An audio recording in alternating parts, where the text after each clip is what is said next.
El siguiente programa puede contener imágenes susceptibles para algunas personas. Sugerimos discreción.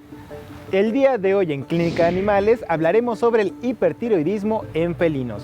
También conoceremos todo acerca del síndrome del erizo tambaleante. Esto es Clínica de Animales. Comenzamos.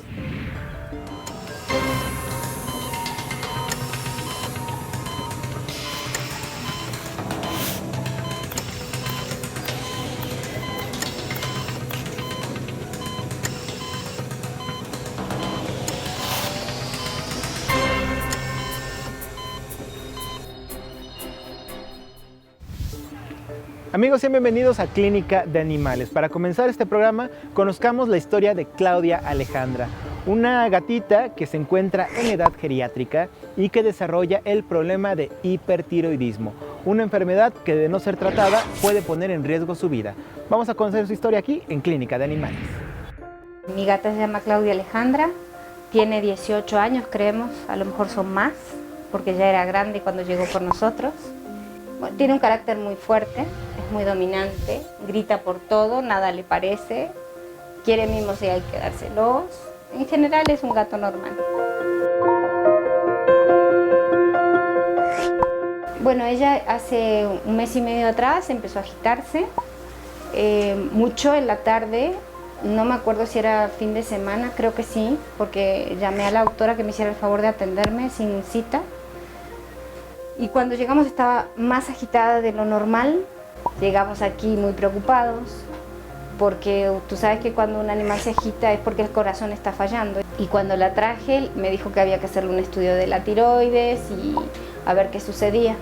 Una de las primeras cosas que tenemos que descartar en un paciente viejito es hipertiroidismo, que es la enfermedad endocrina número 1 de los gatos y que altera todo el metabolismo, ¿no? Causando los signos que precisamente tenía esta gatita.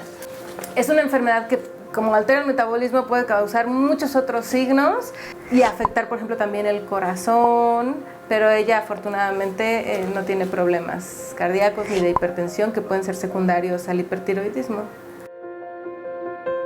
Afecta a gatos mayores, principalmente a gatos mayores de 10 años, por eso a todos los gatos mayores de 10 años. Cada año hay que checarle los niveles de hormona tiroidea y altera el metabolismo. Es una hormona que prácticamente en todos los aparatos y sistemas actúa, entonces puede ocasionar vómitos, diarreas, gatos hiperactivos, gatos que están comiendo mucho pero que pierden peso, y también puede un gato hipertiroideo tener todo lo contrario, ¿no? Estar apático, no perder peso, no comer mucho. Esta es una enfermedad causada principalmente, en la mayoría de los casos, por un adenoma tiroideo. Entonces aumenta de tamaño la tiroides y nosotros podemos detectar eso en el examen físico. Estas células lo que hacen es producir hormona tiroidea y esa es la que causa los efectos. Entonces la forma de diagnosticarlo es medir los niveles de hormona tiroidea.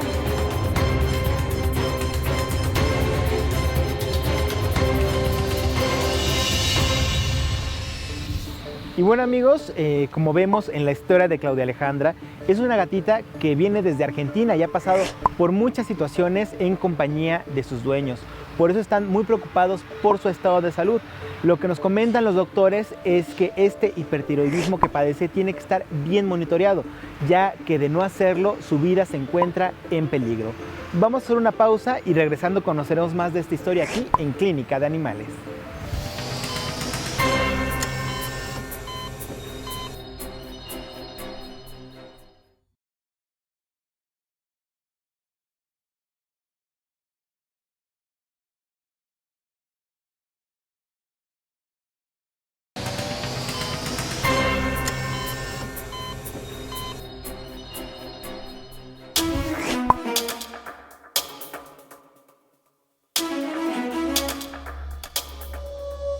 Mi gata se llama Claudia Alejandra. Hace un mes y medio atrás empezó a agitarse. Comía todo el día, pero no subía de peso. Una de las primeras cosas que tenemos que descartar en un paciente viejito es hipertiroidismo, que es la enfermedad endocrina número 1 de los gatos. Aumenta de tamaño la tiroides y nosotros podemos detectar eso en el examen físico. La forma de diagnosticarlo es medir los niveles de hormona tiroidea.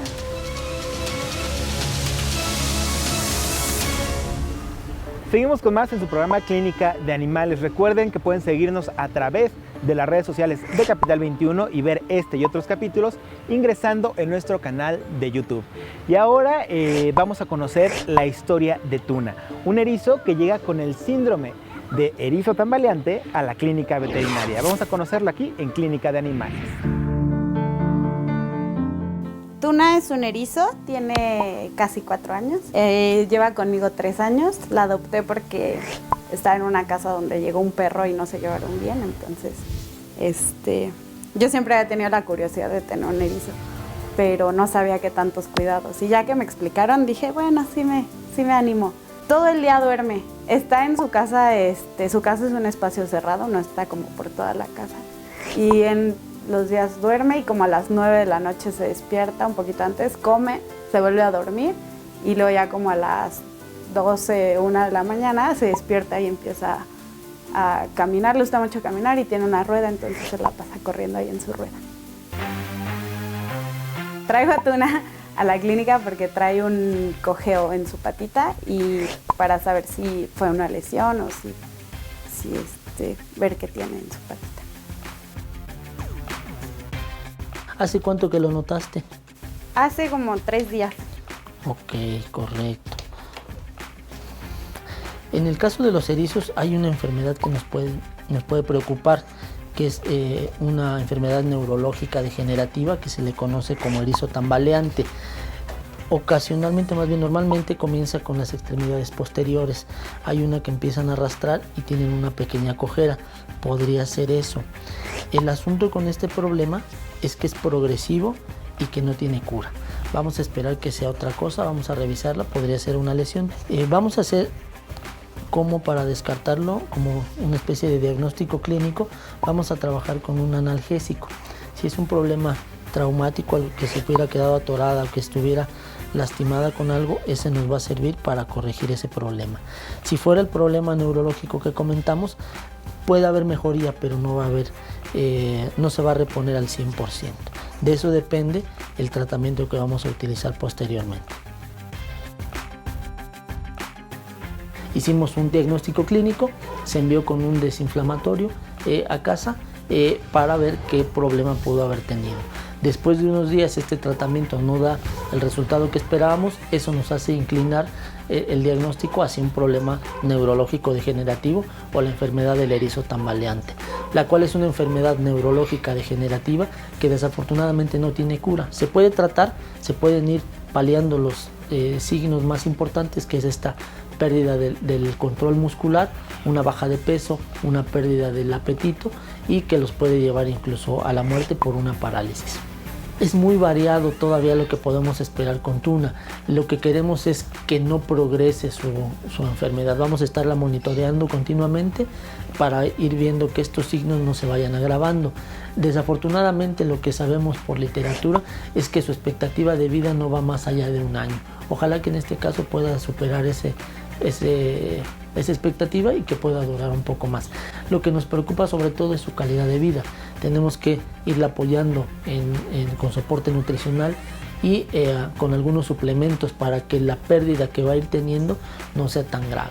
Entonces ese es, digamos, el problema más importante, que esta pérdida neurológica le va a ir llevando a tener una falta de control en la locomoción y posteriormente una falta en la nutrición, puesto que ya no se pueden alimentar. Son más o menos frecuentes, sobre todo a últimas épocas, porque uno de los orígenes que se sospecha es la consanguinidad de los animales. Actualmente los erizos son una mascota relativamente popular y varios criaderos han empezado a surgir acá en México. A veces estos criaderos no tienen un control genético estricto y eso hace que las crías puedan ir heredando estos problemas. La voy a cuidar mientras siga viva. No hay forma de curarla, lo que tiene, pero pues ayudarle a que no sea una molestia para ella y estar al pendiente de que no avance.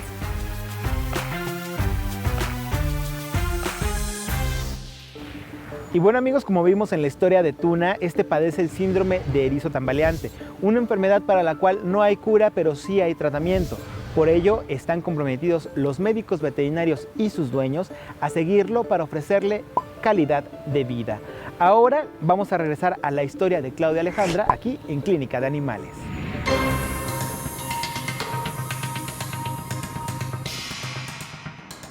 Ya tenemos los resultados de Claudia. Sigue alta. Su T4 total sigue elevada y está por arriba de la vez anterior. Eso quiere decir que necesitamos subir la dosis y esperemos con eso controlarla. Todavía no nos acercamos a la dosis máxima que se puede permitir, pero me preocupa la parte en la que en poco tiempo están subiendo muy rápido los niveles de la hormona tiroidea. Entonces, el hipertiroidismo normalmente en la gran mayoría de los gatos es causado por una hiperplasia adenomatosa, que es una especie de tumor pero benigno. Entonces, existe la posibilidad de que ella caiga en el pequeño grupo de gatitos que tiene el hipertiroidismo por una neoplasia maligna, dado que está aumentando muy rápido sus niveles de hormona tiroidea. Sin embargo, bueno, vamos a ver cómo nos va con el tratamiento y esperemos en 15 días ya ahora sí tenerla controlada, ¿no? Pero sí vamos a subir la dosis. En determinado momento, si logramos controlarla, podemos ya después optar por continuar con el tratamiento y existe la posibilidad de que veamos un tratamiento definitivo, que puede ser cirugía o que viaje a otro país para recibir yodo radioactivo. ¿Qué pasa si no la podemos estabilizar? Eso sería principalmente porque es un tumor que está creciendo muy rápido. Una vez que se hace el diagnóstico, se busca estabilizar al paciente con un tratamiento que puede ser reversible. Los tratamientos reversibles pueden ser con medicamentos, pero también con alimentos que no especiales. Con que nosotros estabilicemos a este paciente o si recibe un tratamiento y se cura, la calidad de vida en cualquiera de las dos formas es muy buena. Es una enfermedad que una vez que la hemos controlado, el gato puede vivir sin problemas. Todavía estamos buscando la dosis adecuada para ella. Empezamos siempre con la dosis mínima para ver si esa es la adecuada para cada paciente y además porque puede haber efectos secundarios. Nosotros con Claudia ya superamos la parte en la que no hemos visto efectos secundarios, podemos seguir con el medicamento, sin embargo, por los niveles de hormona tiroidea que tiene, necesita una dosis más elevada. Tiene que tomar unas pastillas especiales, que hay que ir regulándole la medida, porque ella es una gata que a pesar de ser muy alta, muy grande, no comía todo el día, pero no subía de peso. Lo que se puede hacer es favorecer que haya diagnósticos tempranos para unos controles adecuados. No está claro qué lo puede causar de forma determinante, entonces no hay una forma muy clara de qué podemos hacer para prevenirlo. Ella es mi responsabilidad y uno cuando asume una responsabilidad es para toda la vida, su vida depende de mí. Y además con todo el amor que le dan a uno, pues muy bien compensado todo, ¿no?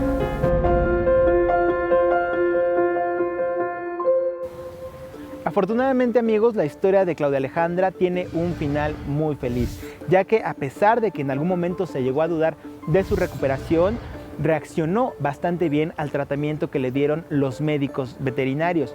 Incluso ahora se encuentra próximamente con planes de viajar a Estados Unidos a recibir el tratamiento de yodo radioactivo para curarse completamente de este hipertiroidismo que la aqueja.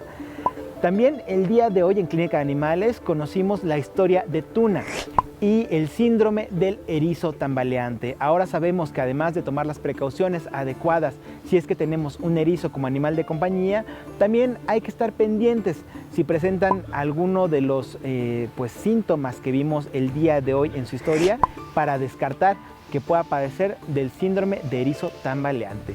Se nos ha acabado el tiempo, muchísimas gracias por habernos acompañado el día de hoy. Yo soy Gustavo Reyes, nos vemos, hasta la próxima.